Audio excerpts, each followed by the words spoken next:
October the 7th, and we are joined by Jim Scarcelli here on this Monday, heading into the Michigan bye week. Michigan picking themselves off the mat, Scar, after Saturday night and moving forward to this bye week. How you doing?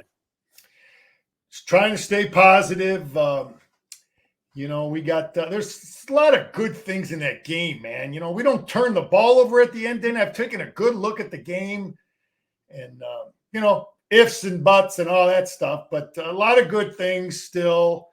And Sherrone's got to keep this team together and positive, and get this bye week and get ready for the Illini, man. Going to Illinois ain't no joke. They got a quarterback, they got a defense, so we got a long, tough stretch ahead. Yeah, winning and losing is everything. And if they would have somehow got the win, we'd be sitting here. I don't know how much we would be looking at every phase of the game and every coach and saying, "Oh, these guys are they're lost," or everything. But of course, you lose, and you do have that conversation about every single guy and every single coach and how the program is looking like it's spiraling in one direction. I don't think it's as bad as that, but I also don't think it's, I'm not just sitting around saying, "Oh yeah, this, they're ready to attack this second half." And, I see them running the table. It would be surprising if they went out there and just were able to, only lose a game in their remaining 6 that they had. But, that's why they play them. We'll see. We'll see if they're able to correct some of this. This is when, you talk about coaching and the direction of a program. Now these guys, all of the, the bloom's off the rose now. Nobody's sitting around telling these guys how great they are and anything else. Coaches or players are all telling them the exact opposite. So now we see what they're made of. Yeah, you don't need no one to tell you anything. Yeah, the film room is not pleasant now, and it's about going to work, keeping your mouth shut. You talk about leadership. I heard some of these guys talking about leadership, players talking about leadership, man. Just keep your mouth shut and do your job and work. Denny, one of the greatest motivators is when they put that film on. You play on Saturday. Coach Mo would put that film on in that defensive meeting room when I was playing. He put that film on, and there's 4 coaches in there, and they are just shredding dudes. They're telling you if you did something good, but if you did something wrong, everybody sees it. The whole defense sees it. So I don't want to hear about guys talking about, how they're going to lead or this, that, or whatever. If you're not making plays, the film says it all. Coach Mo used to say, what was his line? What you do says so much. What you do says so much. So players just got to work, stay together, and start performing. Yeah, that's the bottom line to it. When you have the eye in the sky and you have the film, we can see it now. It isn't the off season where nobody knows what's going on in the submarine or anything else. As far as leadership, it's great. It doesn't really mean a lot in real time to us. If having somebody saying, "Oh, he's a great leader." If, somehow they right the ship or, they start correcting things and you get to the off season and then you hear one of the guys, you say, "Oh, you know what? Mason Graham, he in the bye week, he just said, guys, we're just going to put in the work," and he doesn't say a whole lot, but then he started delivering on the field. And, so the leadership means a lot, but it doesn't mean a lot right today. Hearing about it, you got to, maybe after the fact, if they do something and then you say, okay, this was the guy that pointed us in the right direction. So, Denny, it's about, there's one leader on that football team. It's the head football coach, and he's got to make good decisions and get this thing going. And we'll see. That one leader, like happens every year during a bye week, did not have his Monday news conference, and not like he was like, "I'm just going to kick this one. We're not going to have one." They did not have a Monday press conference because they don't have a game coming up this Saturday. They'll enjoy the bye. It's coming at a good time. They got a lot of guys banged up. Not coming at a good time for the fans who are going to look and examine every part of this team and worry about them until they play Illinois. We'll talk about Sherrone Moore. You'll give us some thoughts on the leader of Michigan. We have your film. I can't wait. Loaded, and you said you already been watching it. Of course, you have to diagram everything up. So that's coming up straight ahead. But how about these remaining 6 games, Scar? The Illinois game is set for 3:30. They came out with the news today of the start time in Champaign. It'll be 3:30 against Illinois. What about the rest of these games? Michigan State, Oregon, at Indiana. You were telling us about Indiana, I think, even before the season. And they're an offensive, I was going to say juggernaut. That seems a little cliche, but they certainly put up a lot of points. And then the remaining 2 games, Northwestern and then down in Columbus. How you feeling about that second half? Illinois has got a lot of enthusiasm now, Denny. They went to Nebraska and won, and they had an opportunity to beat Penn State. A couple mistakes. I mean, they don't have as many good players, I think, as Michigan. They are very well coached on defense. The place will be loud, and they got a quarterback. He went out and got a transfer quarterback last year. The kid's 2 years now. He played at Ole Miss. The kid's good quarterback. Good defense, fired up team, fired up crowd. It'll be really tough. They will definitely have our attention. A game we could win, but and then Michigan State is a capable team. They went to Oregon and got overwhelmed. Drove the ball and quarterback makes mistake. Can we count on their quarterback making the dumb mistake? Because he's a hell of an athlete. He'll run all over the place and abuse you. But we've got to hope, because every game he's made some big mistakes, fumbling it, throwing it to the wrong guy. And then Oregon and Ohio State, they're the 2 best teams in the Big Ten. They both got quarterbacks, they got defense, they got athletes. Those are going to be brutally difficult football games to win. Indiana's got the quarterback. The guy's a hell of a coach. They do it in all phases. They're fired up. They're 6-0. They're going to have a crowd. Indiana was one place you could always count on where the crowd wasn't much of a factor. Well, that ain't going to be the case when we go there. So they got a quarterback. They're very well coached. Northwestern will be tough. Northwestern is the one game that we got much better players. They don't seem to have much of a quarterback. They play good defense. But, Denny, there ain't no game on that schedule that won't get our attention.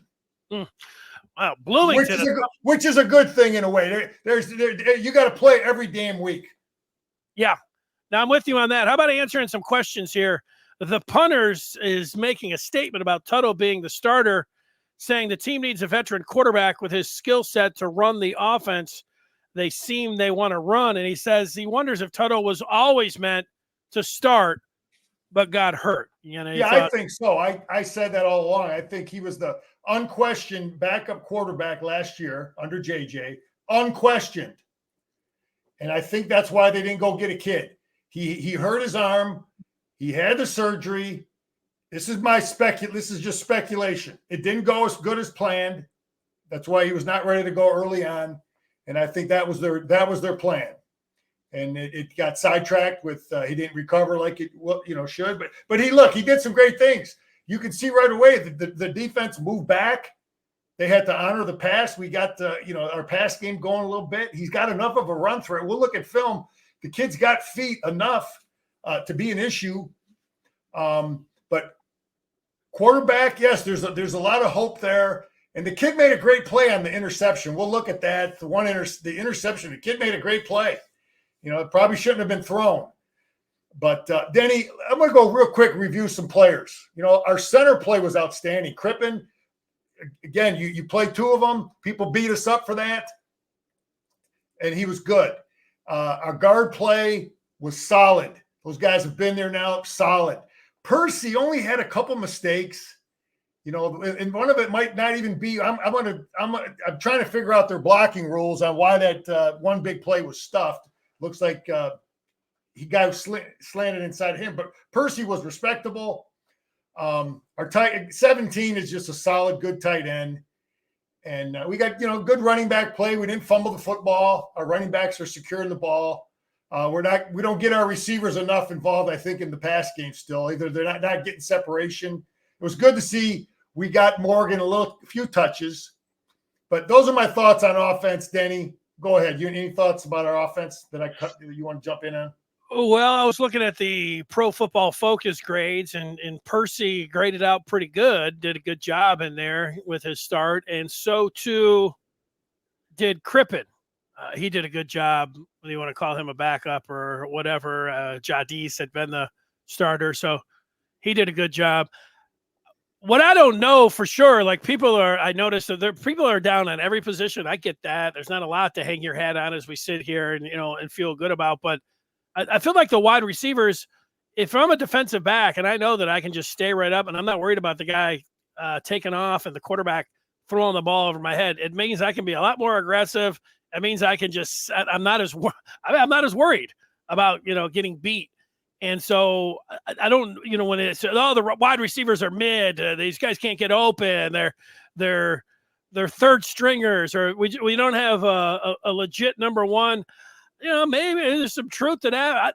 I think that those guys are pretty good. We just, when you don't have a QB, you got to have a QB to unlock your wide receiver. So I put it more as a unknown when it comes down to the wide receivers. I think they had some jump when they came out, even in the third quarter, and Amari and Walker. I mean, he throwing that pass down the field. I mean, it was like, Denny, he had just like that's a great point. The kid had separation. That's what you want. Amari and Walker is a big, tall athlete, man. I stood next to that kid.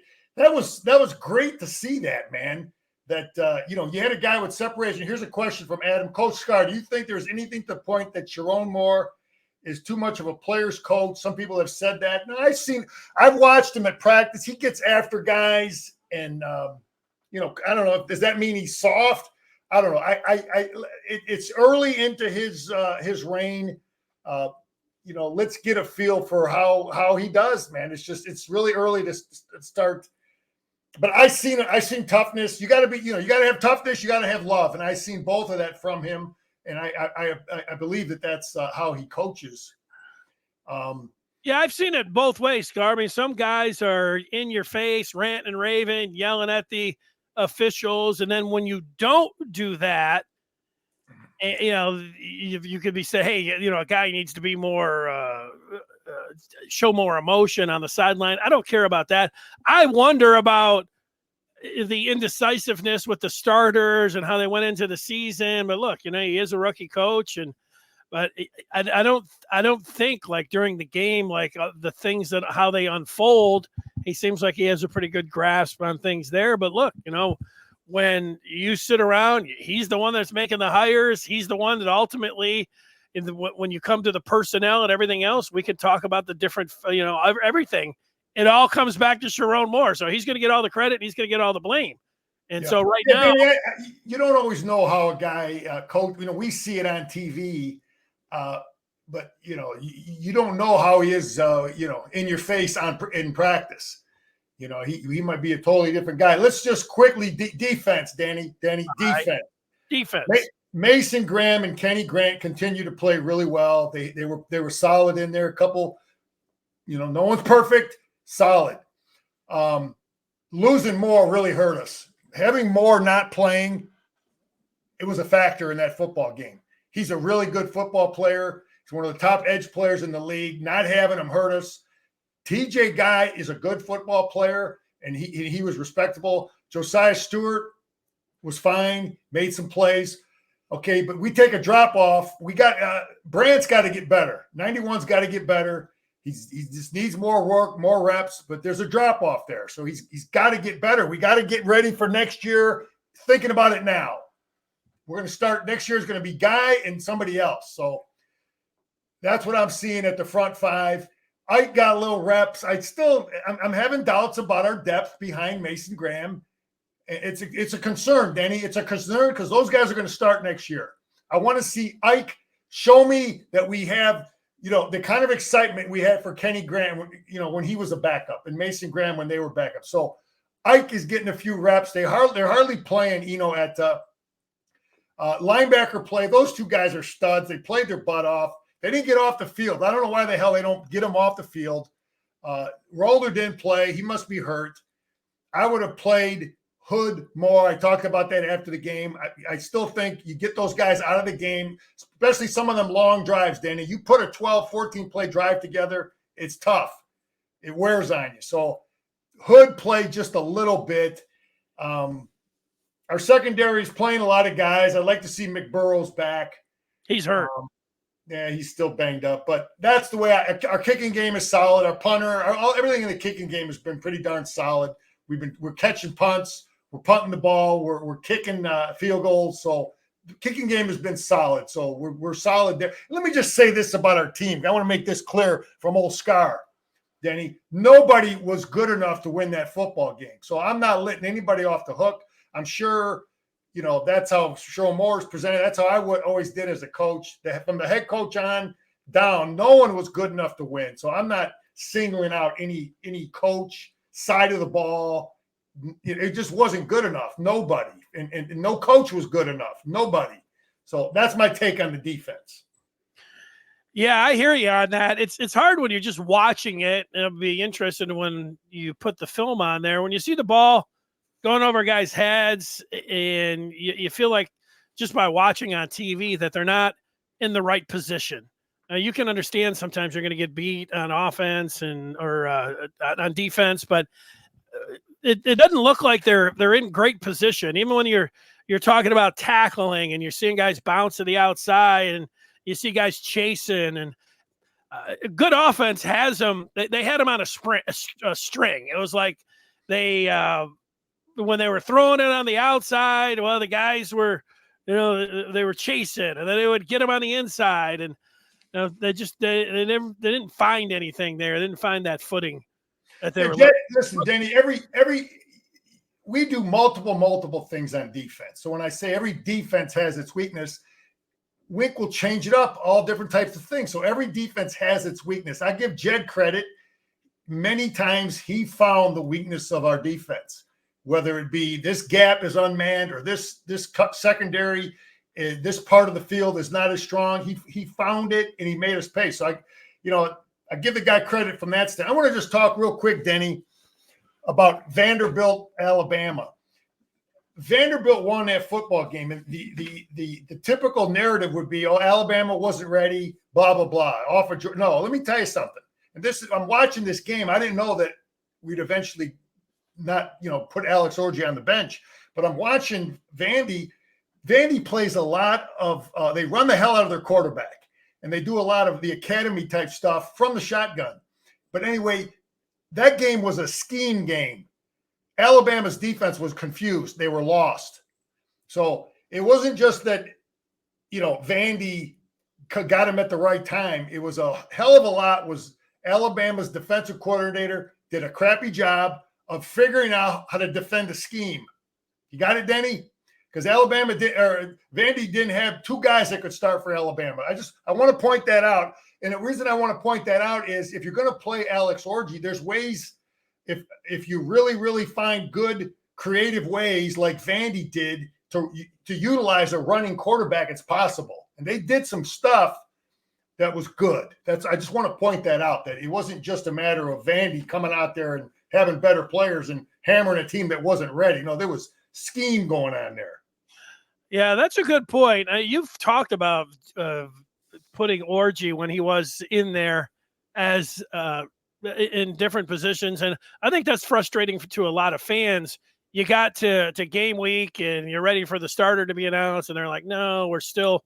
It made me uneasy. I thought the alarm, I pushed the alarm button when there wasn't a starter name, but when you think about it, looked like they're using the same offense with Tuttle and Orji and Warren, and between Orji and Tuttle and Warren, there's no similarity. You have to, and I know that Urban Meyer was talking about, this is great, use both of the guys. They're so drastically different, it's going to confuse the defense. Well, what about confusing the offense when you have to practice one way or the other way, and you have to put your resources and time into the reps? To me, that the overall with coaching, figuring that out, the scheme, and it's not just that's what you want to do. I think as an offense, you want to have your offense that year in, year out, you just make subtle tweaks for the kid who's a little more athletic and runs more. Subtle tweaks. You got a kid who's I've had all types of quarterbacks, slow, unathletic guys that are good throwers, fast, athletic, tough guys that can't throw it across the street. You know what I mean? And you got to find a way to have your offense work within a system that isn't drastic for your players. There's tweaks, but let me talk about some other things real quick. Minnesota was a pretty good football team we beat. I actually had them the other night to win. But USC, you know, I'm giving you a winner, Denny. Take USC with the points at home against Penn State. That's a winner. Okay? So that's that. Just want to point that out. You're giving us a winner? Everybody's ears perked up there. Let's have Old Scar give that one out again. I just think USC at home, let these guys travel 3,000 miles. They're a good football team, and home field matters, man, when you're making that long trip. But I talked about Indiana finding a way to win against Northwestern at Northwestern. The Oregon Ohio State game, man, that's gonna be a game to watch. Both teams really good quarterbacks. The crowd noise will be just out of control. They have a legitimate, serious home field, advantage with noise. But Ohio State's got players, and they got quarterbacks, and they got running backs and receivers, and I can't wait to see that game. I would think to take the points too there. You're going to give me 4 at home? I don't know. They can score points. They can defend. It'll be interesting. You're saying take Ohio State. Take Oregon. Take Oregon with 4 points at home. That's my. Oh yeah, there you go. I thought I was looking at the spread. I thought Oregon was favored. So yeah, I tend to. Anyway, Minnesota was a good team, Denny. We beat a good team with Minnesota. They're physical. PJ plays physical, man. Here, Antoine is jumping in. It's just as you go through. Sorry, Scar. I know that Antoine has been with us. He's day one. He's a day one, and congratulations. We wanted to get to that 5,000 threshold subscribers, and I looked today, and there it was. So I'm ready to throw that party. Maybe for Illinois, we'll figure that one out. Maybe we can get everybody out there and watch the game. Antoine's mad at the fans for calling for a replacement. This is it. When you got 3 guys now, Warren, Tuttle, Orji, and now, there's even some talk about, Jaden Davis. Well, he didn't want to play. Jaden Davis's dad cut a deal with Sherrone Moore saying, that they wanted their kid not to play this year. You ever heard anything like that? Yeah, saying, look, we want a red shirt. We don't want to play. No, that could be, Denny, that could be a legitimate deal, all part of recruiting. And as far as the quarterback decision, I mean, that's the head coach's decision, man. What they're doing with the quarterback that's a Sherrone Moore decision. So he sees these guys in practice. He knows what they can do, what they can't. And he made a decision about what he thought was best for the team. So, Scar, that's an interesting point that you make there. It's going to go into recruiting. I've seen it the other way where a coach says, look, I'm going to let you compete. And I think with J.J. McCarthy, he wanted to play as a freshman. So they found a way to get him out there, and they played him a few snaps, even as a true freshman. But I've never heard it the other way where a guy's like, no, I don't want to compete.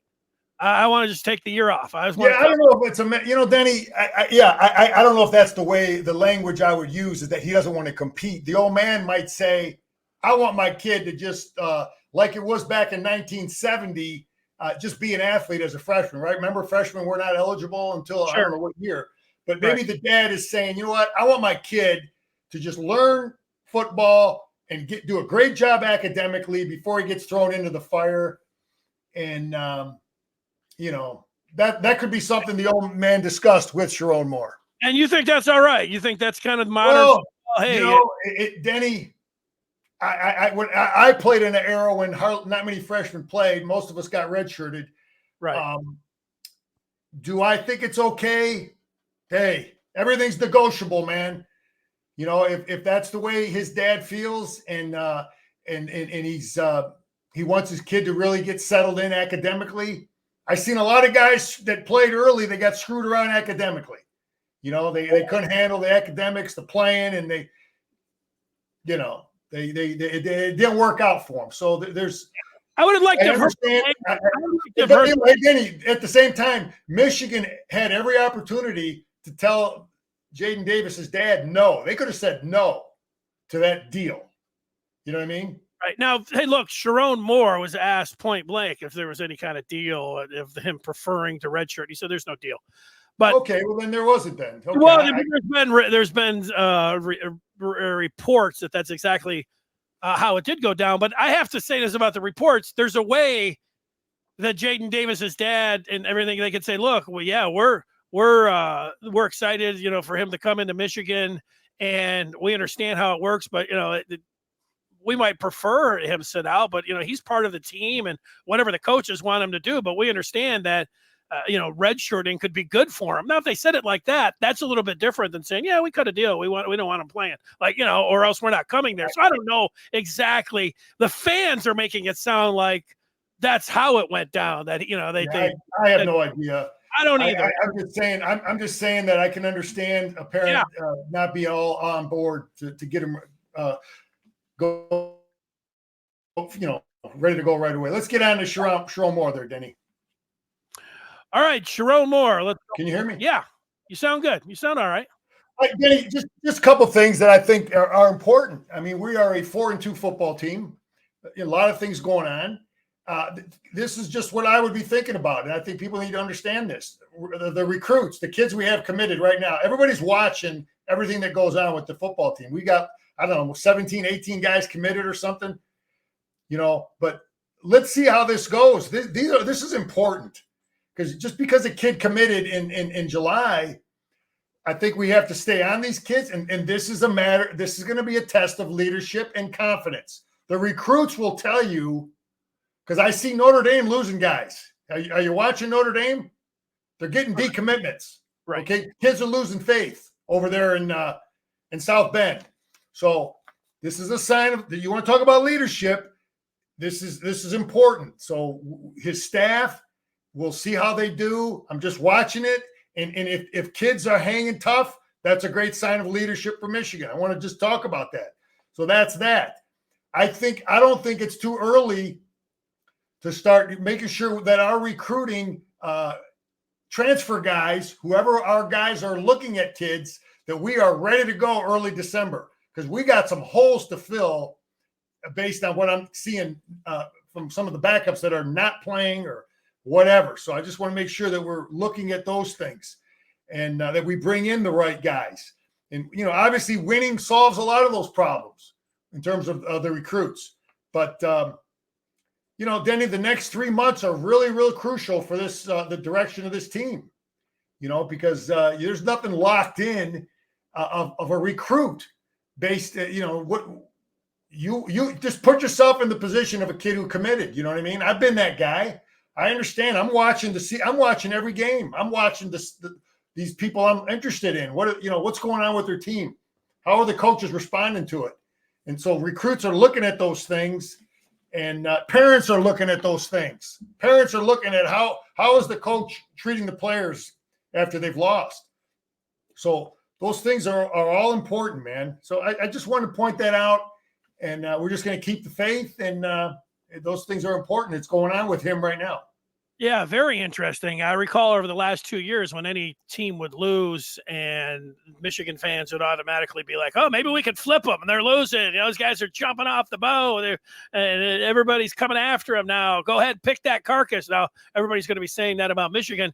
And how Michigan's approach with recruiting, it was always like, if the guy's first words out of his mouth are going to be NIL, we're going to look to a second tier or anything else. It's changed now where I think almost every player is going to be asking about NIL, and it's Michigan. If some kids and their dad says, yeah, well, what about the upfront money? I don't know if Michigan automatically, it should be like, oh, no, this guy's doesn't fit our profile. I don't know if they're going to do that. That part's interesting to me. Are they fully in now? Because it is these guys are pros now, and the families have all seen it, and there is upfront money. And I know Michigan's a great place and school, and you want, and hey, maybe that's the direction they still want to go. Saying, hey, look, you're not talking about school, and you're not talking about multiple years here, and the first thing you say is what kind of cash that we can get. You're telling them, why don't you go somewhere else? I don't know. I'm interested in it. I'm not sure how they approach that part. I get it. The point I'm making, Denny, is that obviously money's a factor still, but winning Yeah. matters too. Oh Okay? yeah. No, you're at that point. And this is a great, you want to talk about evaluating a man's leadership. If we struggle, can we retain recruits? And if that is a big plus. If Sherrone Moore and our staff can keep the connections and keep the faith with these kids that we have committed. So that's what I'm looking for. I think you said it well. All right. Good job. All right. You ready to get on that film? Well, I would like to thank Quick Cut for the ability for you to get in here and draw up the X's and O's. Quick Cut bringing the telestration that Scar is going to have. Also, I would like to tell you, you like the conversation about Michigan and what's going on with recruiting and the philosophy and what the team is going to do during the bye week and the coaches and everything that is being said about Michigan. It's all laid out there, and all day and all night the discussion goes on over on the Maize and Blue Review. And you can join the party by simply going to michigan.rivals.com, and you can get full access immediately. I like to see you over there having the conversation about Jaden Davis. You got a picture up there, how he's coming along. And then don't forget basketball. They open up October the 20th, so that is less than 2 weeks that we're sitting here talking about basketball getting underway. I don't know why Marshall's name's over here. He's a decommitment. I'm going to have to make that adjustment. So with that, Scar, we are ready to see the film and go through it in that tough place to play. Danny, I was there for 1983, and nothing's changed. It's a loud, nasty environment. It's a beautiful environment. Someplace you want to put on your bucket list. They got the boats out there, and it's nice. It's right on the water there. It's something to see. I guess Michigan was well represented, so yeah. It's definitely a nice place to go see a football game. Something special. So that's that. Loud, nasty. Picture it. Okay, here we go. We start the game out. First play of the game. We're in our 5-2 base. This is what we do. Been doing this all year. Did this in 1975. And right away, Jed realizes he's coming after number 20. And I just don't understand why he's driving on this pump fake right away. Hill. I don't understand it. So anyway, this is something we're bringing a backer here. We're dropping an edge player. We're dropping this edge player to the top. This is fundamental Michigan football, bringing 5. And I don't understand why Hill is biting on that. Always defend the deep first, Denny. You defend the deep. You break on the short. What about the cushion? You like all that cushion too? Just don't bite on the fake. Don't bite on it yet. Right. Don't bite on it. The cushion is, if he doesn't bite on that fake, watch his technique. If he doesn't bite on this, watch his technique. He's in good shape, good back pedal. Why are you driving now? He's driving too soon. The ball's not in the air. Ball is not in the air. He shouldn't be driving now. And now he gets out of position. He rolled the dice. Now, are they coaching that? I don't think they're coaching that. No, and they didn't get pump fake. It wasn't like he bit on a pump fake. The receiver did, faked it like he was running out. The quarterback didn't do anything yet. He kind of looked at him, but Danny, this is a block. Jim used to run this. We had it in the playbook. We haven't run it much, but if you don't see it, it's tough for a defensive tackle. It's called a lot of people have different names for it. I call it wham. A lot of guys call it wham. It's where an outside guy is trapping a 1 technique. And it's tough on Kenny Grant here. This is a tough, because you're not expecting this. Not many teams run it.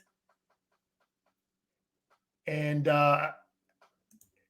they trap him. It's a well-executed play. I'll give Jed credit. I'd like to see us tackle better there. I'd like to see Johnson tackle better there. But, I'd like to see Michigan run. Jim used to run this. It's tough to defend, man, because your 1 technique isn't used to it. So give Jed credit. It was executed. We don't see it. Here's Wink bringing pressure from the short side. Down in distance is 3rd and 9. We're dropping up here to the top. Kenny gets contained. He does a good job with contain. I'm questioning how they're coaching this here, these drops. I don't know why this guy is dropping so deep, this player right here. And I'd like to see him up here. I mean, we get him stopped, but it's I'd like to see it. I just don't understand why it's such a deep drop in that flat. We're in a zone coverage. This is a zone coverage. And at what point do you start to break? And why isn't this guy? He's not even in the picture yet. Anyway, I don't know how they're coaching it, but they come up and tackle. They're running. And let me say this too about this football game, Danny, and this team. I can honestly say, there's going to see effort here all the time when they kick. We got guys trying to block the kick, so that's coached up. That's not lazy like some teams. I don't believe for 1 second that anybody that went on that field for Michigan didn't physically give everything they had. You follow me? They gave everything they could physically to their teammates and to Michigan. I believe that. Now, they made mistakes, okay, but it wasn't from lack of effort. I'll say that it wasn't from lack of effort. This is good stuff for Alex. This is a good way by the coach to get him going, get some confidence. 2nd and 3, make him defend pass still. So this is good stuff. Get the first down, easy pass, builds his confidence. Make him defend that. Physical. I called for this play. Remember, Denny, I was calling for quarterback ISO. Remember, Scar was calling for it last week, a couple weeks. I do so remember. we're running. I like the way this play is designed. Okay, this is a nice designed play. We're running it a little different. It's a quarterback ISO, but we block it a little different. We get good down blocks here. Tackle, tight end, our tight end, tackle, guard. We get good down blocks. Now we fake the ball like an RPO look, but it's a weak fake, which is fine. So he can still get in there and block. So he fakes it to Mullins. We get a nice down blocks here. Nice kick out by Bredesen. But he fakes it to Mullins, but now Mullins can still lead. And he blocks a guy. But Denny, this is a linebacker right here. And watch what this kid is a linebacker. This ain't no safety. Watch what Alex does to him. Boom. This is the stuff. Listen, he ain't going to run around you like Lamar Jackson, okay? But he's going to do this. This is a linebacker. This is what he's going to – you got to come right at him with Alex. You don't run around him so much. You come right at him. That's what I don't want to see with him. This is easy for me to say after the fact, 3rd and 4, that we're throwing the football, but we just hammered him in there pretty good. He's in a 6-1 front. We could still run the ball here, but we decide to throw it, and it's covered pretty good. It's a tight window. It's a little behind him. Again, I'm the Monday morning quarterback. It's easy to question, why didn't we just run it in here? But I guess I am, the fact that I'm bringing it up. Well, it is Monday. It's Monday afternoon, Scar. So we are going to do it a little bit. And yeah, it's a ball. I'd like to see a better pass there. So, It was slightly behind him, yeah, but you do what the guy's strengths are. You get him 3rd and 4. I mean, we're in 4-down territory there. Let's hammer him again. We were ripping him in there, but can't be okay. What do we got here? Second down. We're in a 4-man front.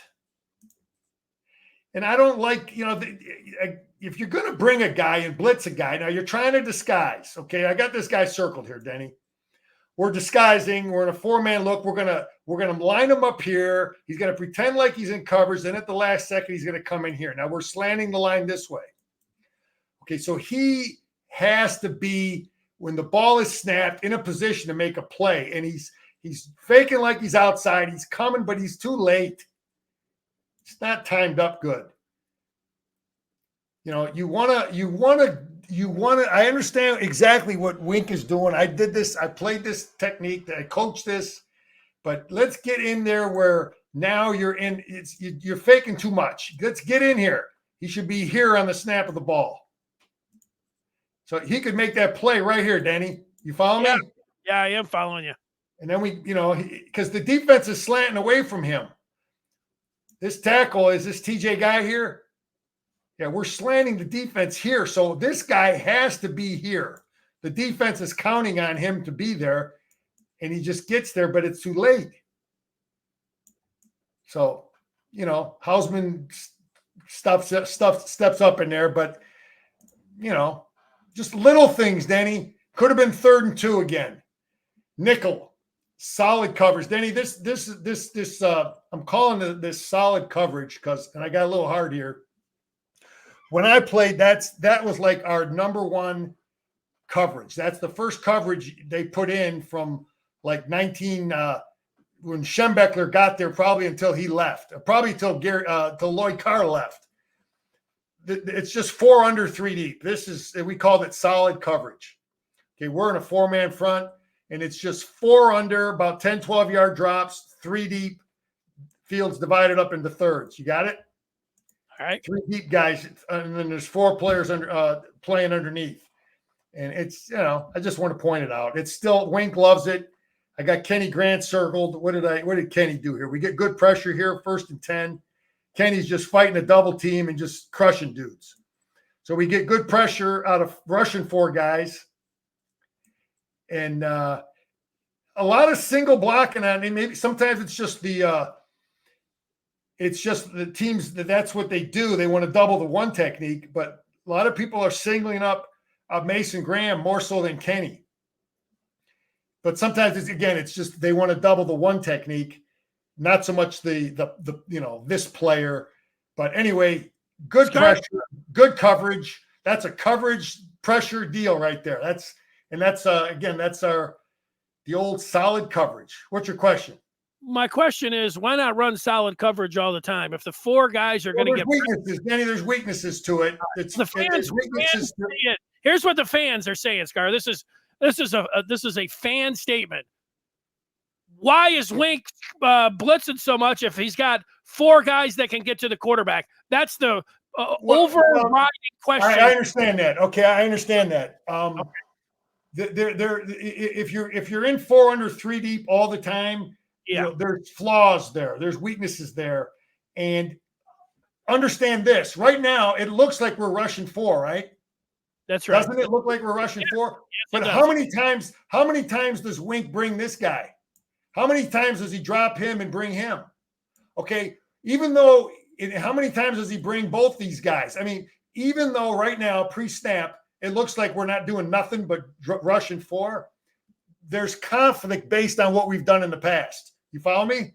Yeah. So there's uncertainty for the protection because of what we've done in the past. So you cannot just line up with 4 guys and play 4 under 3 deep every single down. Yes, it looks good. It paid off here. But in defense of what Wink's doing, there's still conflict because of what he's done in the past. So that's the point I'm making here. And Minner was doing all this too. So nothing's changed, Denny. Minner did all the same stuff. Minner and McDonald have done all the same stuff. The only difference is, Denny, we're just not scoring as many points. We're not controlling the ball as much.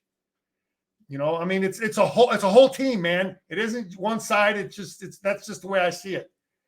No jam here, but it's what are we doing here? We're showing we got 5 up. We're in a 5-1 look. What's it down in distance? 3rd and 10.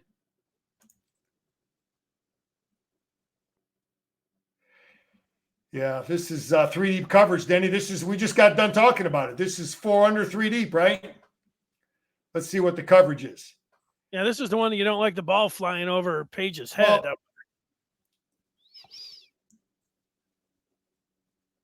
Yeah, I'm not quite. Is that a 2 deep? Bottom line, Boy Blackledge said that Fish, that when he sees an area right down the middle, he's going to go after it every time. Yeah, I get it. But I'm trying to figure it. I thought this was 3 deep coverage. Okay, I thought it was the same thing, 4 under 3 deep. I kind of think that's what it is. I think these guys are. I think Page is responsible for the middle third. Okay, so we just got done talking about how great it is. Why not just do it? Well, this is like about as simple as it gets, and you don't let someone throw the ball over your head. Now, Okay, you don't like to let guys line up here and not get jams on them, but again, there's always a weakness to everything you do.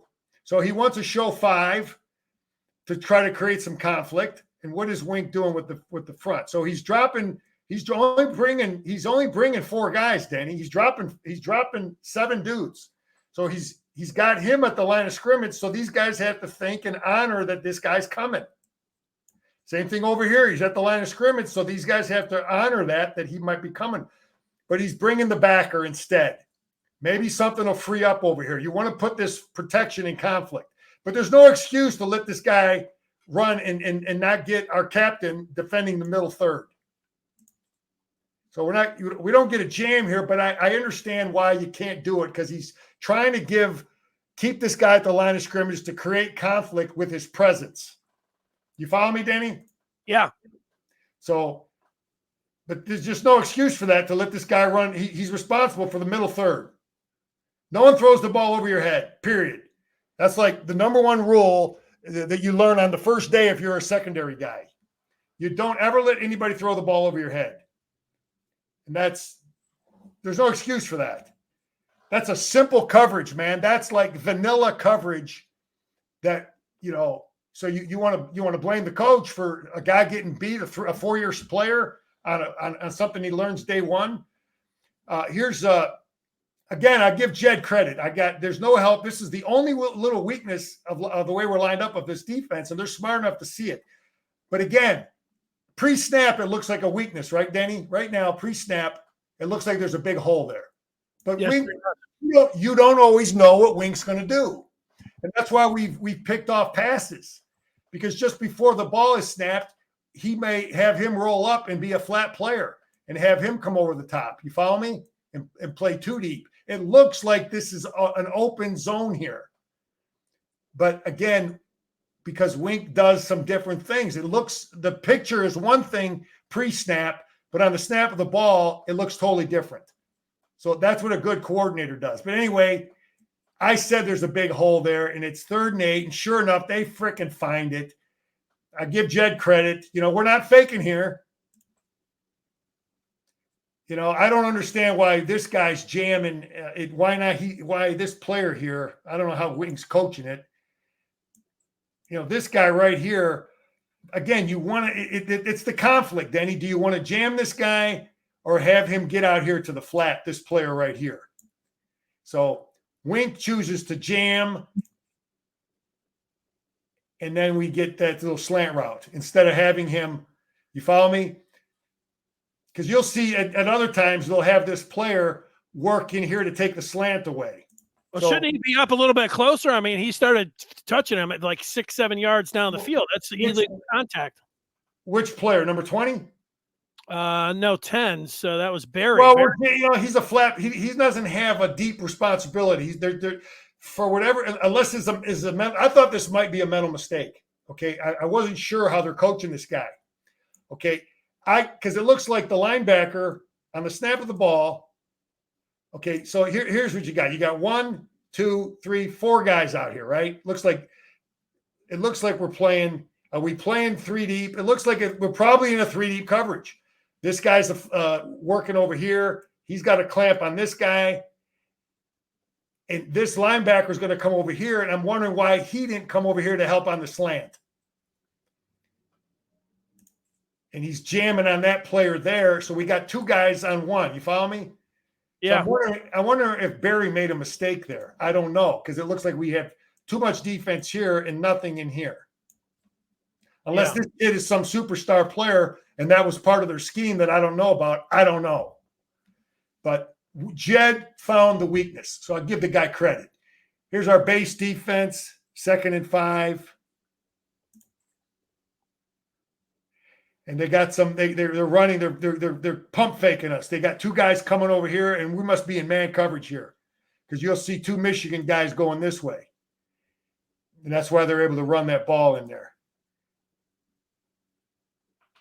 I got Kenny. Why do I have Kenny circled here? Oh, he gets reached. Kenny is Danny, it gets back. You got to really look close. Why is this play hitting in here? So Kenny Grant is responsible for the A gap between this guard and center.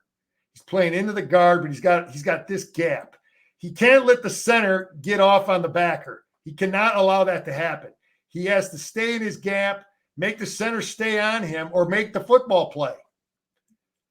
So the guard reaches him. The guard is able to block him. You see that, Denny? I see it, yeah. Now the linebacker is not protected. So this is tough on the linebacker.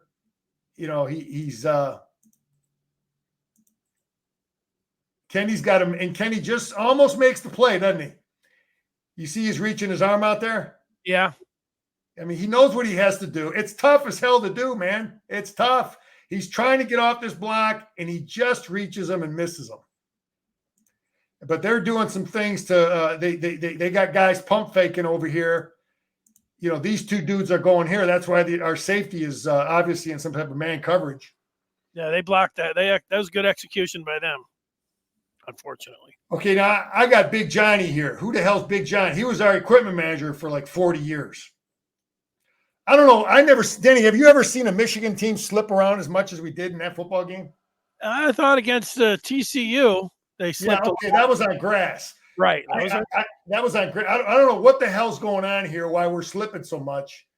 I don't understand it. And I think he would have made a play if he doesn't slip. He's right there. He's in perfect position. He's coached up. He knows what he's supposed to do. He knows the play. He's got help over here. He knows he's got help inside here, and he slips. Well, what would be interesting to know is that if all of the other players besides Donovan Edwards and Jair Hill went to all the other players had like half-inch cleats or whatever, and those guys elected to go to like some quarter-inch ones, then I don't know, Denny, but yeah, I'm sure there's something up there because it wasn't just one guy. No, it was two. No, I think there was things there's just plays we didn't see either, though. We saw two that were obvious. You're right. It could be more. You have to ask the team and get a feel for, is this surface different? What's going on with the playing surface? Was it rain? I don't know. Anyway, I talked about screen plays. And Benny has done a good job. He doesn't feel this one. You got guys, you're rushing, and you got guys crossing your face with weak blocks. You get that weak block, that ain't no block. You got to smell it, man, and backpedal. He should be feeling it and retracing his steps here. You know, you can see the difference. Hausman recognizes screen earlier, and Guy has just got to – TJ Guy has got to get better at reading this stuff faster. It just comes with reps. So we're down 7-0. And Denny, you talk about adjustments. You talk about the coach, the players. You want to recruit smart guys. Well, this is a damn receiver in the game. This ain't no receiver. This is a quarterback. So this whole defense should know that this kid is in the game. Everybody on Michigan's defense should know that this is a quarterback right here. This ain't no receiver. Everybody needs to know that. They could throw it here. He could throw a double pass over here. You just got to know that. You got to know this is a quarterback. I don't know what they know right now. I don't know that. Okay, but they sure as hell should. You got 30 analysts, right? That's what those dudes do. They find out this stuff. Anyway, this is 91 here. Brandt. You know, you got to feel stuff, man. Some stuff you just can't coach every trick play that ever existed. You got to smell rats. You got to smell things. So let's run the play. They throw it, and he throws it back, and we got nothing over here. No. Nothing. I mean, Danny, they got 7 dudes that are pulling to our right. Sometimes you got to believe the blocks. I used to tell my players, and my coach told me, you got to believe the block. You know, if a guy's blocking you and 9 dudes are going away, or the ball's going away and all this stuff, the fans, everybody else is saying, you know, oh, look at what's going on over here. Well, watch these guys over here. 91 should be feeling this stuff. He's right here. He should be feeling that reach block right there. He should be feeling it. Okay? Why is this guy reaching me? I don't care if they're throwing the ball over here. Why is he trying to reach me? What the hell does that mean? He's still trying to reach him. So there's no reason for him to lit up on that block. I got to believe the block. And at what point does he He just doesn't believe it. He doesn't believe it. He's over here now. Yeah, well, he got double teamed, yeah, and then he backed out of it. Then if you know, you got to believe the block, and he doesn't believe the block. The guy's blocking him for a reason, and some of that stuff, like I said, you can't teach your team every trick play that was ever created, but there's some common sense things that, you know, smart players got to figure out. Why the hell is he blocking me? You know, why is this dude blocking me? Why is he blocking me? And why are all these guys over here? What the hell? Why are there 5 guys over there? I mean, you listen, a lot of the football's deception, man. They could be doing it for people. People have false pulls. They do, right? We've seen false pulls, but one of our guys should have honored that. And it was 91 that should have honored it. Jay Giles, he got his revenge, boy. Giles, what the hell's his last name? Giles Giles Jackson. Giles Jackson. Jay Giles, the band. Yeah. This quarterback made one mistake the whole game, man. That's he made one bad throw the whole game, made 0 mistakes. I was watching this when this kid was getting all the transfer stuff. Then I knew what we were gonna face with this kid, because he worked under Mike Leach for like 2-3 years. This kid was coached, man. I don't understand what we're doing here. So the Detroit breakdown. Yeah, Jay got 1st and 10.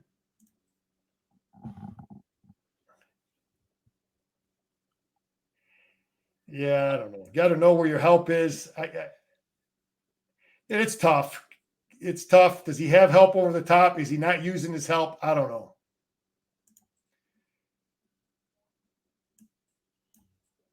Anyway, I sure as hell did not expect this. Did you expect this right here? What, Tuttle coming in? Yeah, I had no idea this was coming. 0. I mean, we heard about it during the week, but there's just a presence, man. There's a confidence. He brought a confidence to the team. What is this? 3rd and 1. You know, Denny, I'm going to tell you something. I'm going to tell you something as a coach that I always felt. Okay. This was how you could determine if you're going to win a football game in most cases. Okay, watch what we do to their front, 3rd and 1. Watch what we do to these guys. We launch them. We're ripping them in there for what, 4 yards? Yeah. On a short yardage play. So here's my reasoning is that I always felt as a coach. If we can win the line, now they're not doing this to us. They didn't do this to our defense, but we're doing it to them. So if you're winning the line of scrimmage, I always felt you should win the football game. That's just how I felt as a coach. And I'd be real pissed off if we're ripping them and physically dominating, ripping their front like that, and then they're not able to do it to our defense, and we don't win the football game. I'm just saying it because it bugs me. So here's 20-7 in the game, and where's the tight end? Tight end is here. Okay, so it's still the same stuff though. We're 20-handed, right? Right, Denny? They keep Blackledge was talking about how much he likes these 2 guys in the game. Well, I'd like to see us run this way behind Donovan. I think we would fool the heck out of some people. If he can stick his shoulder into a linebacker's throat, it'd be way more difficult to defend, but we still rip them in here. Even though they all know we're running 20-handed. I mean, we rip them good in there. Yeah. But you know how much more effective it would be if we could run either way, though, Denny. You know, believe me, teams will see it, but they give us a good look and we block it. That's an executed play. They're not gap sound. I'll say one thing about Donovan Edwards. If you're not gap sound, Donovan Edwards has good vision. He'll make you pay. Donovan will make you pay. We get them in a unsound defense. I don't know what the hell their safety's doing here. Some type of man coverage. And they got nobody there. We get a great block by our left guard, Preeb, and our center, 51. And let's look at it. And they block it, and they got nothing there. They're in man coverage. it's a perfect defense for that play. Because Denny, one of the big weakness of man coverage is that if you get that safety block, if you get the safety blocked, we didn't have to block him because he's coming across with this guy. So these guys their eyes are on the receivers. You know what I mean? Their eyes are not on the ball. They're not looking at the quarterback. That's the biggest weakness of man coverage. And this safety is just taking himself right out of the play. He don't even look like almost like they're in zero coverage or something. Unless this guy is the free guy. What's he doing? He's lost too. So he's out of position. But anyway, they're not a real sound defense. We block it up front. Preeb does a good job. Preeb does a good job not letting this guy cross his face. Crippen stays on his guy, and Donovan makes you pay for not being GAT sound. And we don't clip. It was a great job. We got hope. We got enthusiasm. We're believing we can. We just scored, and you could see this thing. And he kind of drew it up pretty good, but we get a good job here by this guard not letting this kid cross his face. And Crippen just widens him out. So it's a good job by Preeb, not letting that guy cross his face. So well executed. We got hope. It was too easy. And now here we're going to rip him in here. What's the down and distance? 2nd and 4. Just blocking down. Look at that. I talk about winning the line of scrimmage, right? Danny, yeah. They didn't do that. They didn't knock us off the ball like we are doing this to them right here. We didn't see. I didn't see no Michigan defensive lineman like ending up like this dude over here. That's why it normally correlates to winning. Okay, what we do to this kid, nobody did that to us. Watch where we put this kid. I mean, that's blocking, man. Pisses me off. We should have won this football game. When you do that physically, that's an offensive line blocking guys, man. Pass or run. 13, read. What the hell do I mean there? Let's see.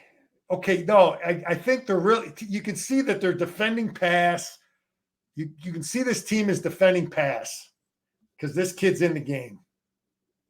A little more so. And this is just a great read. This is just, this is a kid that started a lot of games, man. He hadn't started for Michigan, but he played at Indiana, and look how he's making his reads. Boom, no, he's covered. Boom, no, he's covered. Boom, third read. That's just a good job. So, it's just kids played a lot of football, and Danny, this play here. I talked to Jerry and some of the offensive line guys, and I know how, you got blocking rules, right? This is 3rd and 2. We get stopped here. You have rules. Offensive linemen have blocking rules on every single play. It's like, okay, I'm going to read gap down. I'm going to 1 call, 2 calls. If it's a 1 technique, we're going to double. If it's a 3 technique, we're going to double him. We'll lead, you have rules. And I don't want to go over all that in detail, but this play here, sometimes you change your rules in a game based on how good a player is. You follow me? Yeah. Like if our rules say we're supposed to block a defense a certain way, but Fithian is so damn good that we might have to change our rules. Me and Jerry might say, if I'm the tackle, he's the guard, and I'm lining up across from Fithian, and he's real good, we might change something because that guy's good. So that happens. So my question, and I'm just pissed off that we don't block this kid, was it the blocking rules? Was it just a bad job by our tackle? Because Percy nobody touches him. Well, Percy's trying to get him, but it's hard. It's a hard block, Denny. It's a hard block because the 3 technique is lined up inside of him, and looks like he's firing right off the ass of the guard. So it's tough for Percy to get to him. You got a head-up guy on the center. So looking at the result of this play, you'd say, why can't we just block our guard, have our right side guard block this guy out, have Crippen just nose up the nose guard, let him go whichever way he wants to go, And because it looks like that's how we're blocked. Our running back is running right at the center, like he's going to read the block of the center. So and then we can double team this 3 technique. And so Crippen doesn't have a long way to go. It's again, I'm a Monday morning, quarterback. So we don't block it like that. We double the 0 technique, the guy in the center, and we leave that 3 technique alone. We try to have Percy get him, and he doesn't get him. So now we got bullshit. So I guess I just wish I knew the answer to that question, how they're coaching it, where was the breakdown, and this kid's a stud. So again, we got a kicker. So we got hope, man. We were 14-0, and look, we're a fired up team, man. If I was on that sideline, I'm fired up, man. Minute 28 left in the half. I got a question here. This kid's accurate. Yeah, again, this is that same conflict I talked about earlier where I said, like, why are we having this player, this defender? Remember earlier when they were on this going the other way? I said, why are we hanging so long on this guy instead of getting in front of that slant route? So I'm not, because we got him dropping.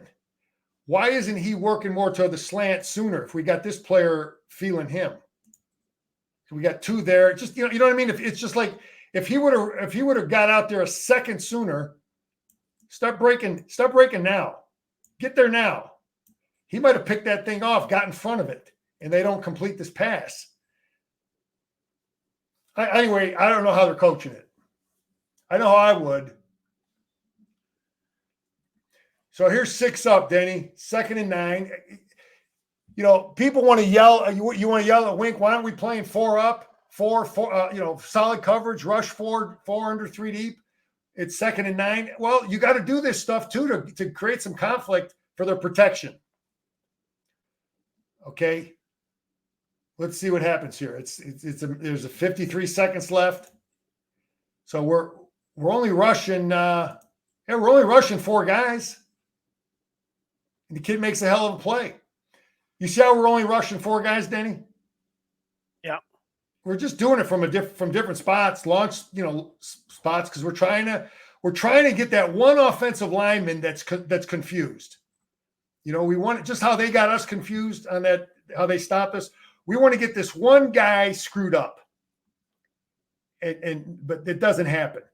And now the linebacker here, this is Hausman. He's got to go from faking like he's rushing to looking up a tight end.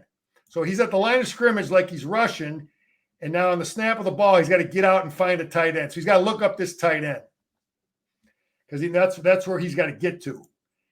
And he's got he's probably feeling the tight end. Yeah, he's probably a hook. This is the old hook to curl read. He's reading the tight end. So right when that ball is snapped, he's reading the tight end. Okay, he's looking at that tight end. But he also has to feel this receiver here. That's how they're coaching that, I think. So he sees the tight end hook up. Now he's got to try to get to that, and he just doesn't get there in time.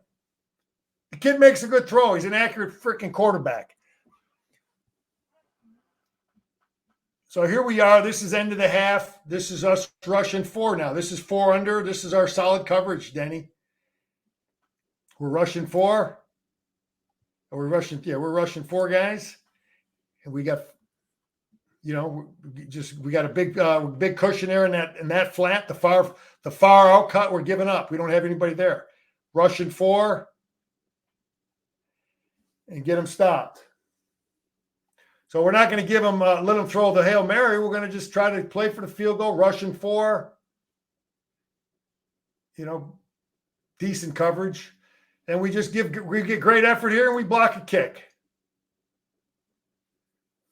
So if I'm going into that locker room, if I'm Michigan, we got the ball coming out. I'm as a player, I'm feeling confident. We've moved the ball. We've scored. We got things going. We've got some enthusiasm. So, and Jed didn't play the clock well there. So yeah, you're feeling like maybe the coaching momentum. This is the first drive now, the second half. Man, you talk about building the confidence.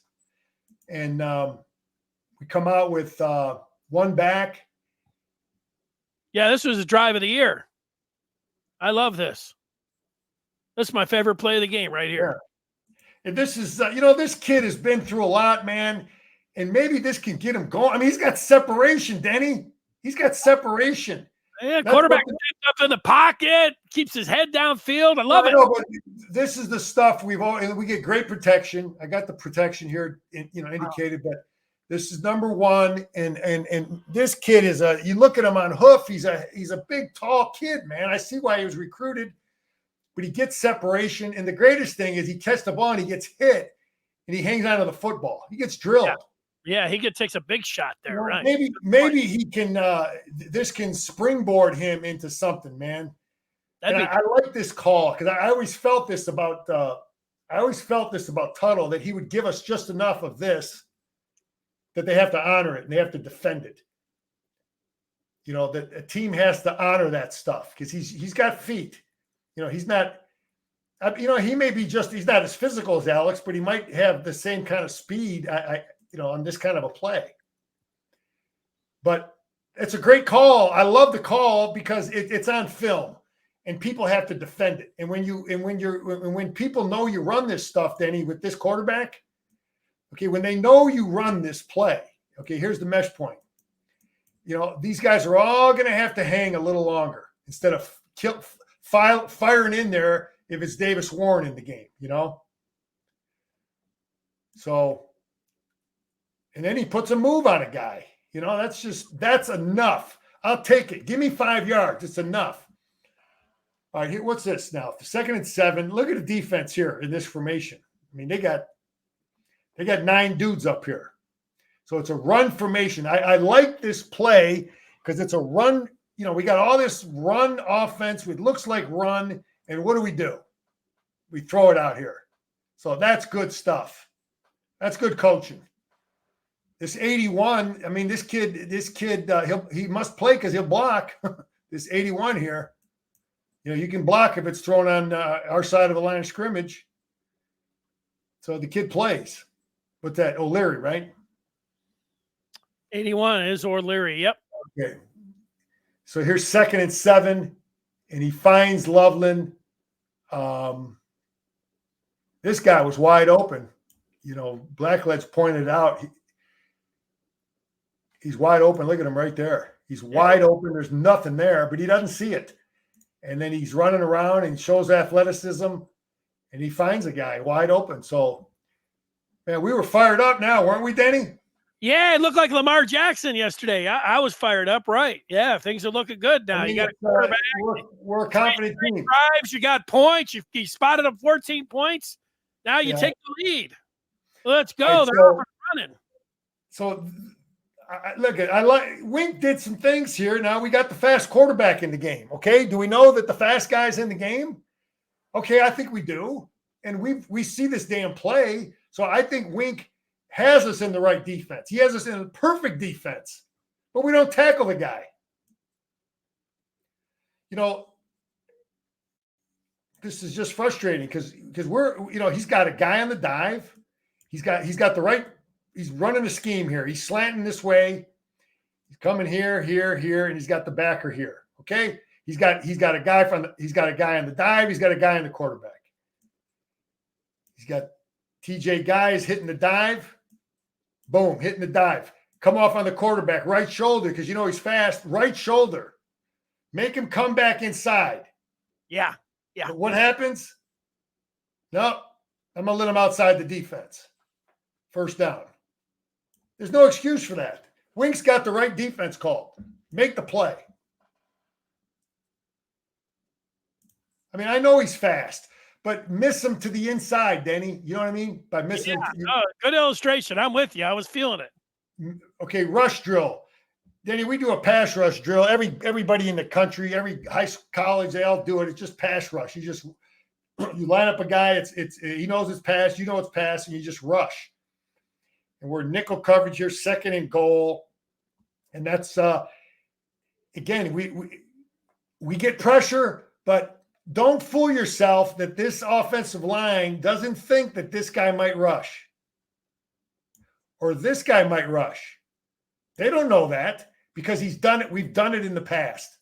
So the people that want to beat up Wink for saying, let's just be vanilla, we're getting pressure with 4. Well, he's sneaking up. You see him sneaking up? You know, Denny, those things, Coach Mo used to call it sugaring with the backers. You know, a sugar backer means, you're faking like you're coming because all that does is create conflict for the protection. But anyway, we get great rushes here. Look at Mason Graham. Look what he does to this guard. Look at Mason Graham right here. Just launching that dude. But, you can have one guy rushing. You still have to have contain. And we're getting good contain and good pressure from these guys. They're outside. They're outside the defense. They're outside. Don't let him run outside. He's boxed in, man. He's got nowhere to go. So that's a beautiful pass rush. It's really just the drill. Here's 34 Hood in the game. We're in a 5-1 look. It's 3rd and goal. Is this more? Yeah, this is a 5-1 look. And anyway, I was glad seeing him play. We get him stopped, so they got to kick a field goal.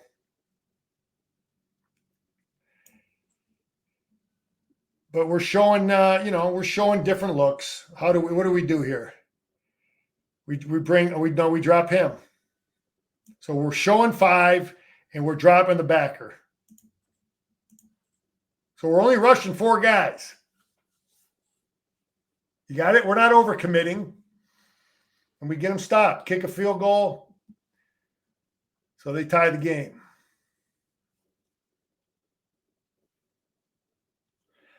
All right, eyes here. This is a great job by Hausman.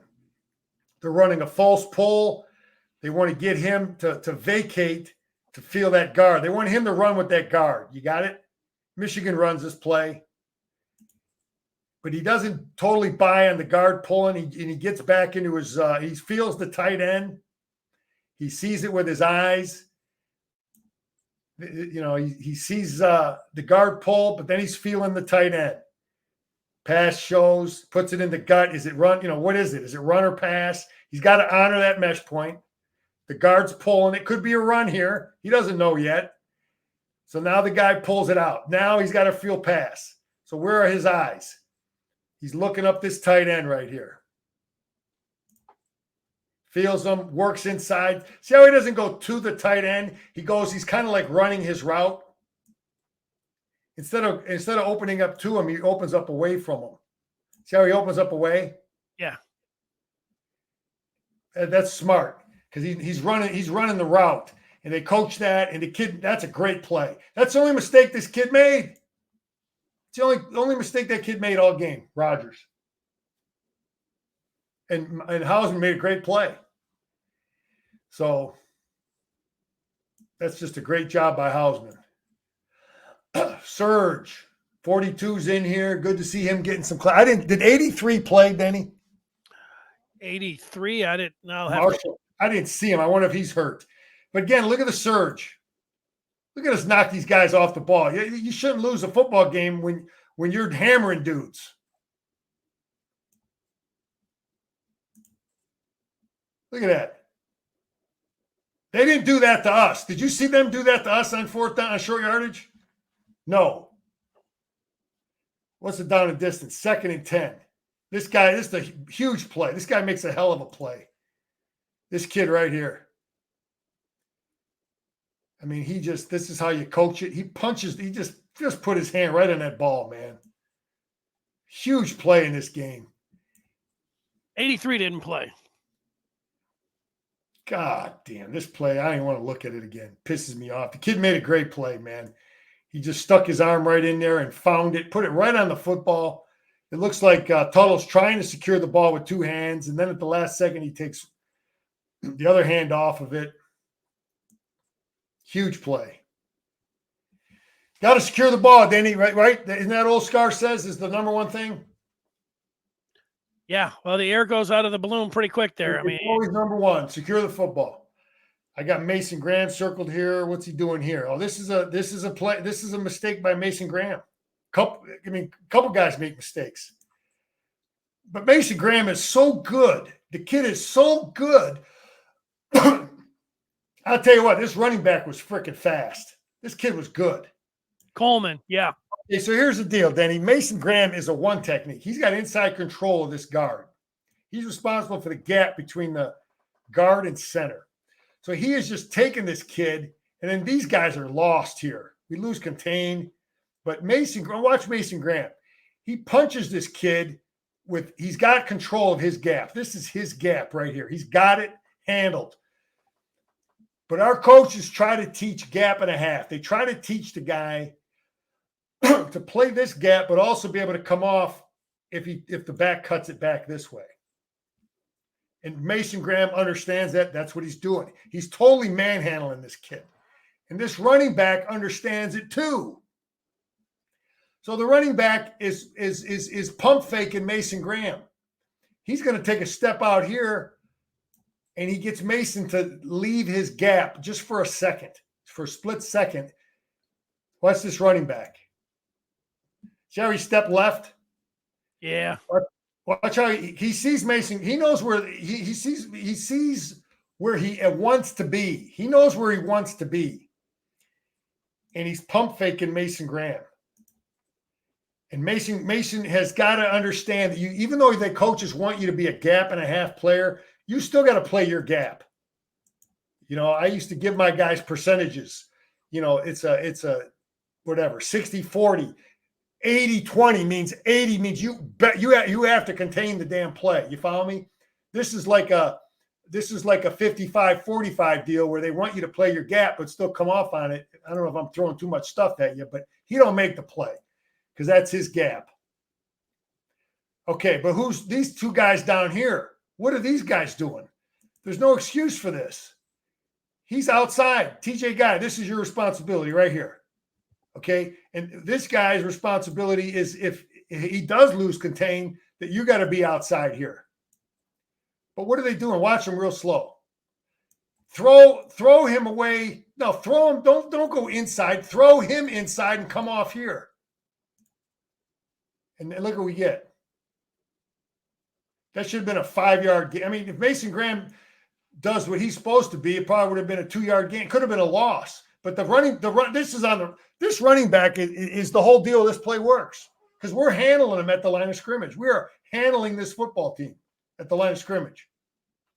It's just this guy's ain't, play your technique, play your responsibility, stay outside here. Because look at all this defense in here. If he makes the play come back, he's unblocked. This guy right here is expecting these two guys to kick the play back in here. You follow me? He's expecting that play to be in here. That's why he's run supporting in there. Instead, he's inside and nothing there. So you got to you got to do your job. Now, is that coaching? Is that players? TJ Guy's been around. He should know what to do there. TD pre-snap. Denny, I knew this was a TD as soon as they lined up. I knew where they were scoring because I saw nothing in here. I said, this is a touchdown. It's 2nd and goal. Why it's just but that Denny, sometimes you get it, you call your defense and you just don't get it right. And it's just nothing. We got nothing in there. We ain't stopping Jack. Ain't never stopping this play. I mean, you're basically, unless you're going to run a game, okay? And Wink has plenty of games, but the only way you're going to stop it with this alignment from your defense is if you do this. On the snap of the ball, this guy comes flat hard and kills the dive, okay? And then Wink has done things where this backer will come off on the quarterback or safety, right? Or follow me? We've done that, right? But we don't do none of that. We got him defending nothing, and he just runs it right off the butt. Now, I don't know if this is on – who is that number there, Denny? 0. Stewart. Now, I don't know how they're coaching it, but we get nothing, and it's a touchdown. So, no good. Loud place. This guy's, this guy never played football. He was a tennis player in college. He looks like a tennis player. But he's a good coach. The first guy, he kept bugging Spurrier to give him a job when he was at Florida playing tennis. And Spurrier didn't want to hire him, and he said he worked for free, and Spurrier hired him. He worked under the ball coach. Then he worked under Jim Harbaugh. He worked under a lot of good people. He'll be in the pros one day. Back in the pros. I mean, here we are, 4th and inches. We hammer him in there. Yeah, game's not over yet here. I didn't even want to put this play in here, did I? Oh, what the hell did I do? I skipped the play. Okay, let's. This kid makes a hell of a play, but we are staring 18 down. But this kid makes a great play here. What's the down and distance? First down, 1st and 15. We got a lot of time, timeouts, and this kid just makes a great play, man. But don't jam it in there. If it ain't, it's God.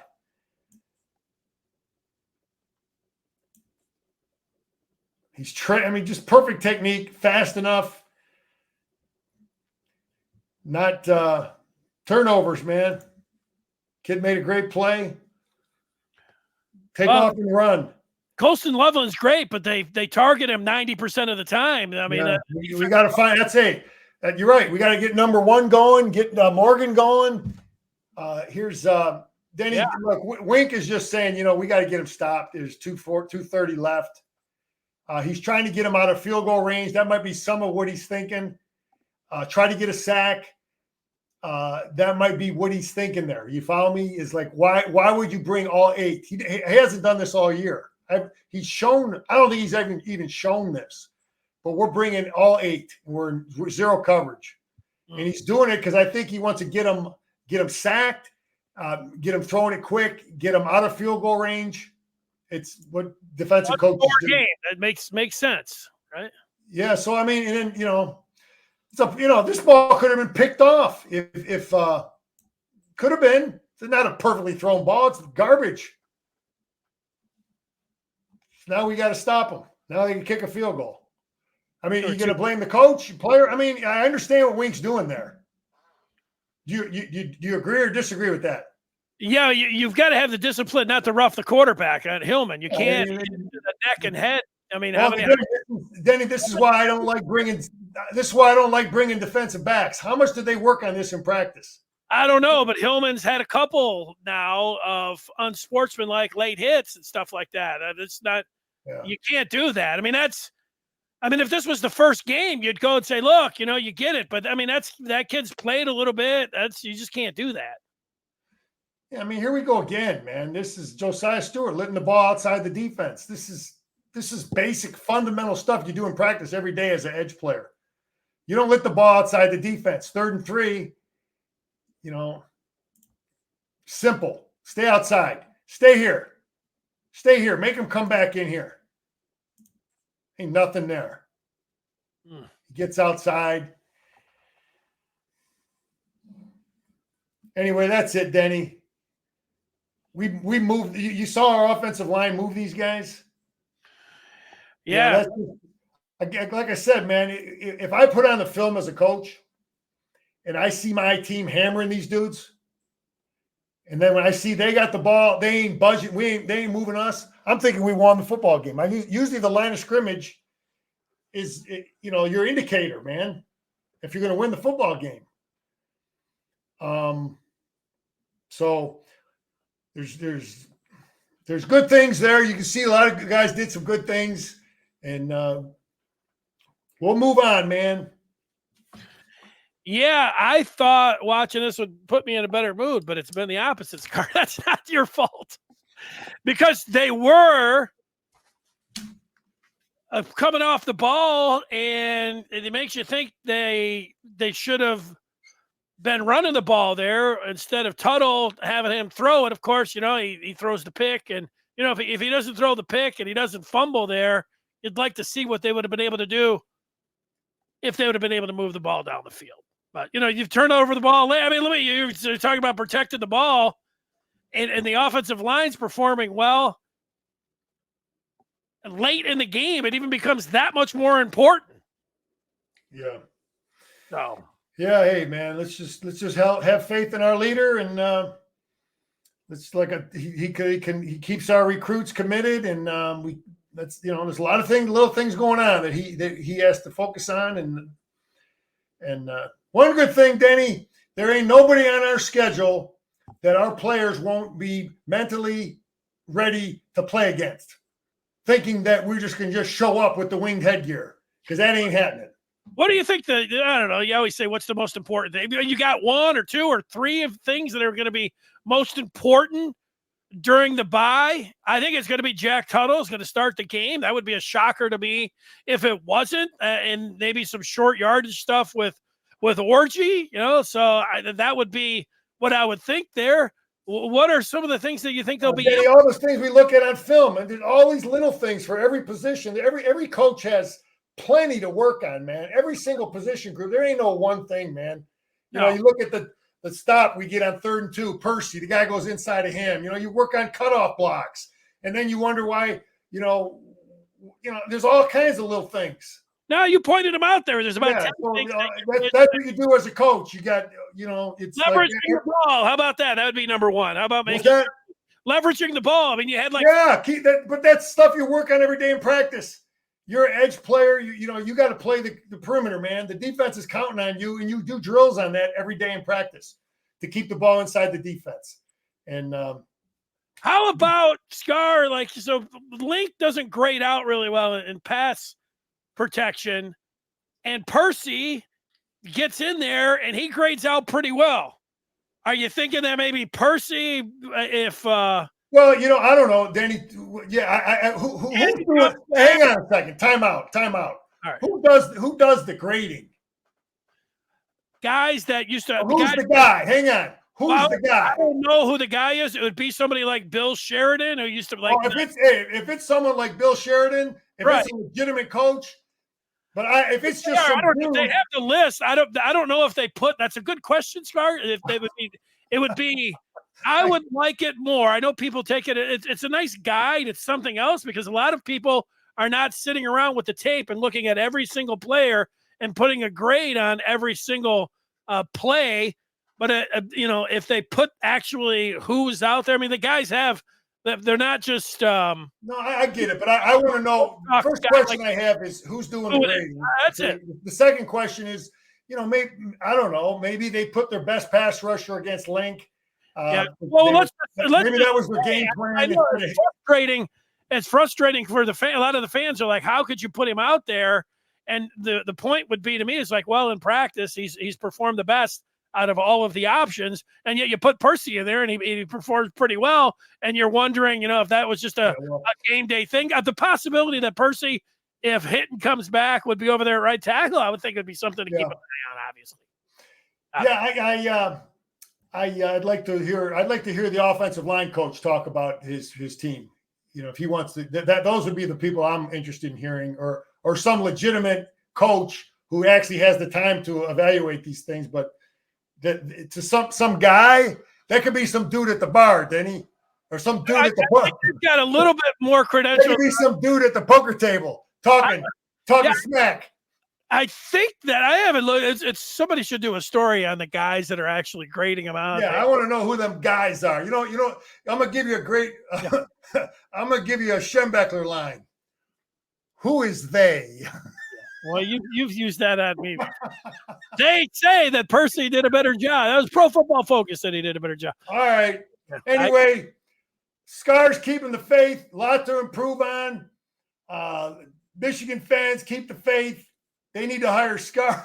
There you go. Pro Football Focus or Michigan?